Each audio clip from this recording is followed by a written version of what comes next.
ನಮಸ್ತೆ.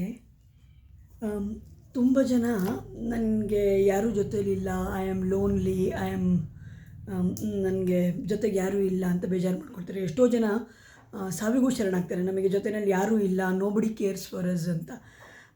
ಅಂಥವ್ರಿಗೊಂದು ಕಿವಿ ಮಾತು ಹೇಳ್ತೀನಿ, with an example as well. ನಾನು ಮುಂಚೆ ಒಂದು ಮನೆಯಲ್ಲಿ ಬಾಡಿಗೆಗಿದ್ದೆ. ಆ ಮನೆ ಹೇಗಿತ್ತು ಅಂದರೆ ಬೆಂಗಳೂರು ಲೆಕ್ಕಕ್ಕೆ ಸ್ವರ್ಗ ಇದ್ದಂಗಿತ್ತು. ಅಂದರೆ ಸಿಟಿ ಒಳಗಡೆ ಅಷ್ಟು ದೊಡ್ಡ ಜಾಗದಲ್ಲಿ ಅಷ್ಟು ಲಕ್ಸುರಿಯಸ್ ಆಗಿ ಒಂದು ಮನೆ ಇರೋಕ್ಕೆ ಸಾಧ್ಯನಾ ಅನ್ನೋಷ್ಟು ಚೆನ್ನಾಗಿತ್ತು ಆ ಮನೆ.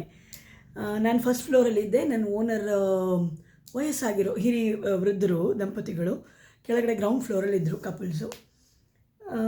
ನನಗೇನು ಗೊತ್ತಿಲ್ಲ, we just share a owner tenant relationship.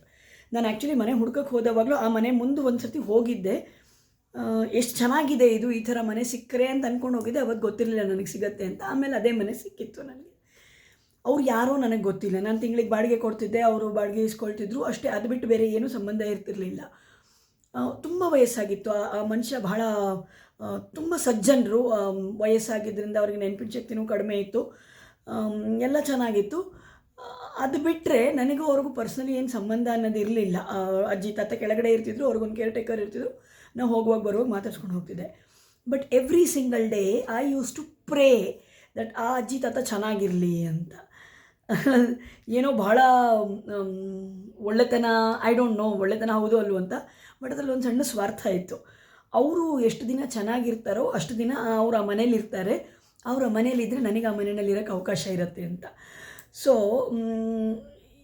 Never ever think that there is nobody for you, ಅಥವಾ ನಿಮಗೆ ಯಾರು, you never know in whose praying for you, in whose prayers you are present ಅಂತ. So there is definitely somebody are the other who is thinking about you, who is wishing good things to you, who wants to see you happy. So no matter where you are in life, never ever feel that ನಾನು ಒಬ್ಬಳೇ ಇದ್ದೀನಿ ಅಥವಾ ನಾನು ಒಬ್ಬನೇ ಇದ್ದೀನಿ, ನನಗೆ ಯಾರೂ ಇಲ್ಲ ಅನ್ನೋ ಫೀಲಿಂಗ್ ದಯವಿಟ್ಟು ಇಟ್ಕೋಬೇಡಿ. ಬಿಕಾಸ್ ಈಗ ನನ್ನ ಕೇಸಲ್ಲಿ ಆದಂಗೆ ಅವ್ರು ಯಾರು ಅಂತ ನನಗೆ ಗೊತ್ತಿಲ್ಲ, ನನಗೆ ಸಂಬಂಧ ಅಲ್ಲ, ನನ್ನ ಫ್ರೆಂಡ್ಸ್ ಅಲ್ಲ, ನನ್ನ ವೆಲ್ವಿಷರ್ ಕೂಡ ಅಲ್ಲ, ನನ್ನ ಪರಿಚಯಸ್ಥರು ಕೂಡ ಅಲ್ಲ. It was just a tenant and owner relationship. But I prayed for there well being. Though a selfish motive that I would get to live longer, I prayed for that. So this is what I wanted to say. You are never alone in life, never ever alone in life. If not in somebody's life, at least you are in somebody's prayer, and be grateful for that. Thank you so much. Just let me know how did you like this. Thank you. Bye bye.